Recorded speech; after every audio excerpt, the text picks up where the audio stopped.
आज का हमारा टॉपिक है सैद वंश। सैद वंश की स्थापना खिज्र खान ने की थी।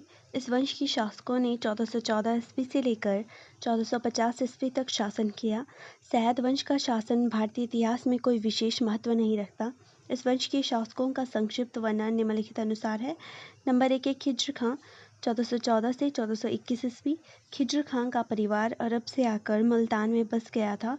खिज्र खां का संबंध पैगंबर मोहम्मद के वंशज सैद से था। खिज्र खां का आरंभिक जीवन मुल्तान के सूबेदार मलिक नासिरुद्दीन मर्दान दौलत की सेवा में व्यतीत हुआ। खिज्र खां ने अपनी प्रतिभा, दक्षता एवं सैनिक गुणों के चलते बहुत ख्याति प्राप्त कर ली थी। अतः सुल्तान फिरोज तुगलक ने खिज्र खां को मुल्तान का सूबेदार नियुक्त किया। 1398 ईस्वी में जब तैमूर ने भारत पर आक्रमण किया तो खिज्र खां ने उसकी अधीनता को स्वीकार कर लिया तथा उसे बहुमूल्य सैनिक सहायता प्रदान की। इससे प्रसन्न होकर तैमूर के खिज्र खां को लाहौर, मुल्तान एवं दीपालपुर का सूबेदार नियुक्त कर दिया। इससे खिज्र खां की प्रतिष्ठा बढ़ गई। 1412 ईस्वी में तुगलक वंश के अंतिम सुल्तान महमूद की मृत्यु हो गई। इस अवसर का लाभ उठाकर दिल्ली पर दौलत खां ने अधिकार कर लिया, किंतु वह राज्य में फैली अराजकता पर नियंत्रण न पा सका। इस स्वर्ण अवसर को देखते हुए खिज्र खां ने 1414 ईस्वी में दिल्ली पर अधिकार कर लिया तथा सिंहासन पर आसीन हुआ। इस अवसर पर उसने न तो सुल्तान की उपाधि को धारण किया एवं न ही कोई नए सिक्के जारी किए। वह अपने आप को रैयत-ए-आला कहा करता था। खिज्र खां की कठिनाइयाँ। खिज्र खां जब 1414 ईस्वी में सिंहासन पर बैठा तो उस समय उसके सामने पहाड़ जैसी समस्याएं थीं। उस समय दिल्ली सल्तनत में चारों ओर अराजकता फैली हुई थी। सल्तनत के अमीर विभिन्न गुटों में विभाजित थे तथा अपना अपना उल्लू सीधे करने में लगे हुए थे। राज्य की उत्तर पश्चिमी सीमा असुरक्षित थी। वहाँ खोखरों ने बहुत उत्पात मचा रखा था। दोआब ने सुल्तान को कर देना बंद कर दिया था। बंगाल, बहमनी एवं विजयनगर नामक राज्यों ने काफ़ी समय पहले दिल्ली सल्तनत से अपनी स्वतंत्रता की घोषणा कर दी थी। अब स्वर्ण अवसर देकर मालवा, खानदेश, गुजरात तथा जौनपुर के शासकों ने भी अपनी स्वतंत्रता की घोषणा कर दी थी। प्रशासन पूरी तरह ठप हो चुका था। प्रसिद्ध इतिहासकार डॉक्टर ईश्वरी प्रसाद के अनुसार 15वीं शताब्दी के आरंभ में राजनीतिक स्थिति पूरी तरह चिंताजनक थी तथा सामाजिक पुनर्गठन कार्य जो सैद के सामने था बहुत कठिन था। एक अन्य इतिहासकार डॉक्टर के.सी. चौधरी के अनुसार उस समय भारत अनेक स्वतंत्र राज्यों में बन चुका था तथा दिल्ली सल्तनत का आकार एवं शक्ति काफ़ी कम हो चुकी थी। खिज्र खां की सफलताएं। खिज्र खां 1414 ईस्वी से लेकर 1421 ईस्वी तक शासन किया। इस अल्पकाल के शासन के दौरान उसने निम्नलिखित सफलताएं प्राप्त की। नंबर 1 है विद्रोहों का दमन। खिज्र खां को अपने शासनकाल के दौरान विभिन्न विद्रोहों का सामना करना पड़ा। खिज्र खां ने इन विद्रोहों का सख्ती से दमन किया। उसे 1414 ईस्वी में अपने शासनकाल के आरंभ में कटिहार के राजा हर सिंह के विद्रोह का सामना करना पड़ा। खिज्र खां ने इस विद्रोह के दमन के लिए अपने वजीर ताज उल मुल्क के अधीन एक सेना को भेजा। इस सेना ने राजा हर सिंह को पराजित कर दिया तथा उसे कर देने के लिए बाध्य किया।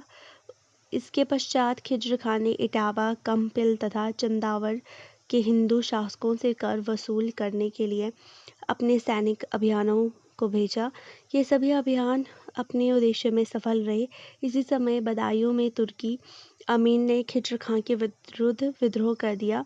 खिज्र खां ने इस विद्रोह का सुगमता से दमन कर दिया।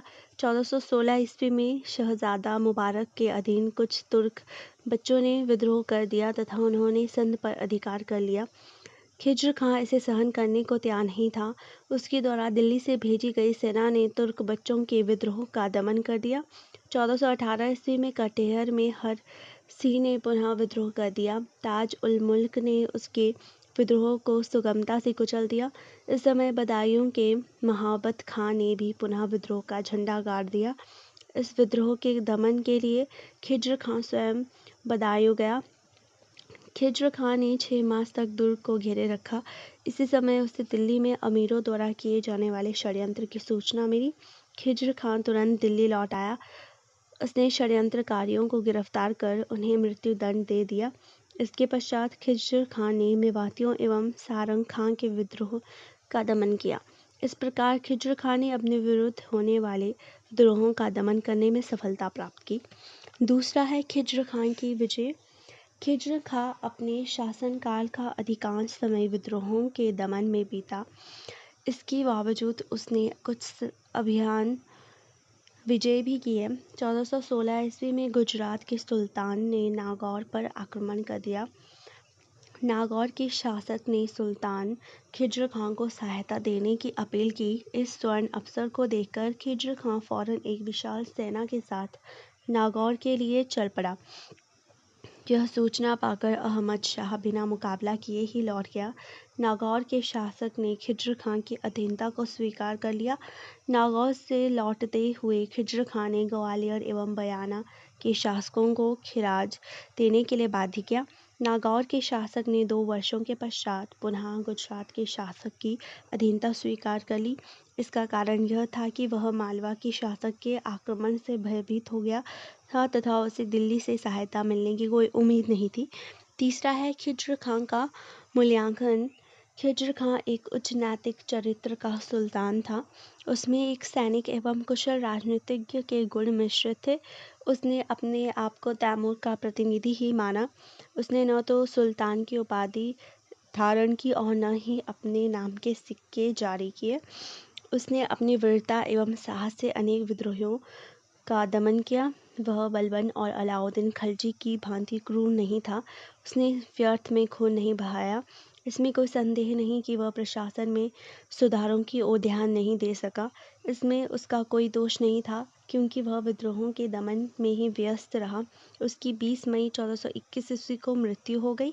Doctor A.L. श्रीवास्तव के अनुसार वह न्यायप्रिय तथा उदार शासक था, किंतु उसमें योग्यता, शक्ति तथा चरित्र का अभाव था, जो देश के इतिहास के उस संकट काल में दिल्ली सुल्तान में होना चाहिए था। एक अन्य इतिहासकार प्रोफेसर L.P. शर्मा के अनुसार खिज्र खां एक समझदार, न्यायप्रिय एवं उदार शासक था तथा जो उन दिनों में प्रचलित बुराइयों से दूर था। वह अपने सद्गुणों के कारण अपनी प्रजा में बहुत लोकप्रिय था, किंतु एक शासक के रूप में वह कुछ अधिक न कर सका।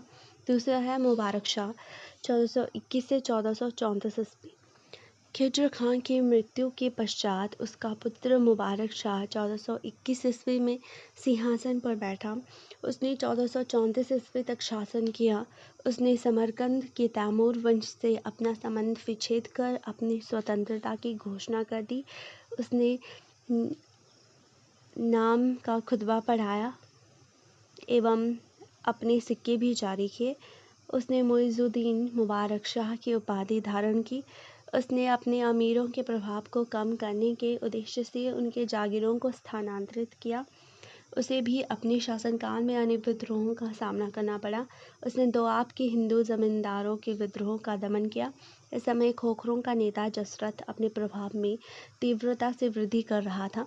वह दिल्ली के सिंहासन पर बैठने के स्वप्न देख रहा था। इस उद्देश्य से उसने लुधियाना से लेकर रोपड़ तक के मध्य क्षेत्र को लूटा। मुबारक शाह ने उसके विद्रोह का दमन किया। कुछ समय बाद जसरथ ने पुनः विद्रोह का झंडा बुलंद कर दिया। मुबारक शाह ने उसे पुनः भागने पर बाध्य किया। पोलाद, जो कि तावर हिंद का सूबेदार था, ने काबुल के सूबेदार शेख अली के सहयोग से जालंधर, फिरोजपुर, लाहौर एवं मुल्तान के क्षेत्रों में लूटमार की, किंतु मुबारक शाह ने उन्हें पराजित कर दिया। इस प्रकार उसने दिल्ली को सुरक्षित रखा। मुबारक शाह राज्य के वजीर सरवर उल मुल्क के एक षड्यंत्र का शिकार हो गया तथा उसका 19 फरवरी 1434 ईस्वी को वध कर दिया गया। मुबारक शाह ने मुबारकबाद नामक एक नए नगर की स्थापना की थी। उसे विद्वानों से बहुत प्यार था।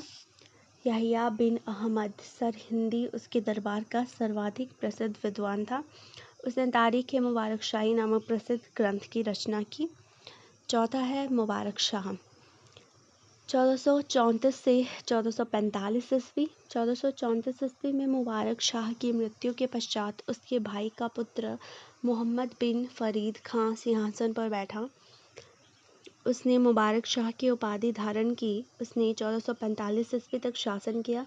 वह एक अयोग्य शासक प्रमाणित हुआ। वह अपने शासनकाल के आरंभ में अपने वजीर सरवर उल मुल्क के प्रभावाधीन रहा। सरवर उल मुल्क ने अपनी शक्ति में काफ़ी वृद्धि कर ली थी। उसने अपने प्रति स्वामी भक्त व्यक्तियों को राज्य के उच्च पदों पर नियुक्त किया। उसने सुल्तान को यमलोक पहुंचाने के लिए षड्यंत्र रचा। वह इसे क्रियान्वित करने ही वाला था कि कमाल उल मुल्क ने उसकी तथा अन्य षड्यंत्रकारियों की हत्या कर दी। मोहम्मद शाह ने प्रसन्न होकर कमाल उल मुल्क को वजीर के पद पर नियुक्त कर दिया। इसके पश्चात सुल्तान निश्चिंत हो गया। वह अपना अधिकांश समय रंगरलियों में व्यतीत करने लगा। इस स्वर्ण अवसर का लाभ उठाकर मालवा, ग्वालियर, जौनपुर के शासकों एवं अमीरों ने दिल्ली राज्य के बहुत बड़े क्षेत्र को हड़प लिया। 1445 ईस्वी में मुबारक शाह की मृत्यु हो गई। प्रोफेसर LP शर्मा के अनुसार इस प्रकार मोहम्मद एक शासक के रूप में असफल रहा तथा उसके शासनकाल में उसके वंश का पतन आरंभ हो गया। चौथा है अलाउद्दीन आलम शाह 1445 से 1450 ईस्वी। मोहम्मद शाह की मृत्यु के पश्चात उसका पुत्र अलाउद्दीन आलम शाह की उपाधि धारण कर 1445 ईस्वी में सिंहासन पर बैठा। उसने 1450 ईस्वी तक शासन किया। वह सैयद वंश का सबसे अयोग्य एवं कमज़ोर शासक प्रमाणित हुआ। वह अपने वजीर हमीद खान के प्रभावाधीन था। अलाउद्दीन आलम शाह राज्य के विद्रोहों, प्रशासनिक समस्याओं एवं दरबारियों के षड्यंत्रों पर नियंत्रण पाने में सफल रहा। अतः वह दिल्ली छोड़कर बदायूं स्थित अपनी जागीर पर निवास करने लगा। ऐसे विकट समय में हमीद खान ने बहलोल लोधी को सुल्तान पद ग्रहण करने के लिए आमंत्रित किया। बहलोल लोधी तुरंत एक सेना के साथ दिल्ली पहुंचा एवं 1451 ईस्वी में अपने सुल्तान होने की घोषणा कर दी। इस प्रकार सैयद वंश का अंत हुआ। 1478 ईस्वी में अलाउद्दीन आलम शाह की मृत्यु हो गई। प्रसिद्ध इतिहासकारों डॉक्टर मोहम्मद हबीब एवं डॉक्टर KA निज़ामी के शब्दों में इस प्रकार सैयद वंश के 37 वर्षों के यशहीन शासन का अंत हुआ। सैयद वंश के पतन के कारण सैयद वंश के शासकों ने केवल 37 वर्षों तक शासन किया। इस वंश के पतन के लिए निम्नलिखित कारण उत्तरदायी थे। नंबर 1 है खिज्र खान के उत्तराधिकारी। मुबारक शाह ने समरकंद से अपनी स्वतंत्रता की घोषणा कर भारी भूल की। इस कारण मुबारक शाह को अनेक विद्रोहों का सामना करना पड़ा। इस संकट के समय उसे समरकंद से कोई सहायता प्राप्त न हो सकी। दूसरा है सैयद शासकों को अपने शासनकालों के दौरान लगातार विद्रोहों का सामना करना पड़ा। इस कारण वे प्रशासन एवं जनकल्याणकारी कार्यों की ओर अपना ध्यान नहीं दे सके। इस कारण सैयद शासक प्रजा का समर्थन प्राप्त करने में विफल रहे। तीसरा है सैयद वंश के पतन में खोखरों के विद्रोहों की भी उल्लेखनीय भूमिका रही। खोखर नेता जसरथ ने काबुल के शासक शेख अली के साथ मिलकर पंजाब में भयंकर लूटमार की। इस अराजकता के कारण सैयद शासकों की लोकप्रियता में कमी हुई। चौथा है सैयद वंश के पतन में दरबारी गुटबंदियों एवं षड्यंत्रों का महत्वपूर्ण योगदान था। मुबारक शाह के वजीर सरवर उल मुल्क ने एक षड्यंत्र द्वारा मुबारक शाह का वध करवा दिया। सरवर उल मुल्क ने मोहम्मद शाह को अपने प्रभावाधीन रखा। अलाउद्दीन आलम शाह के वजीर हमीद खान ने राज्य की सभी शक्तियाँ हथिया ली।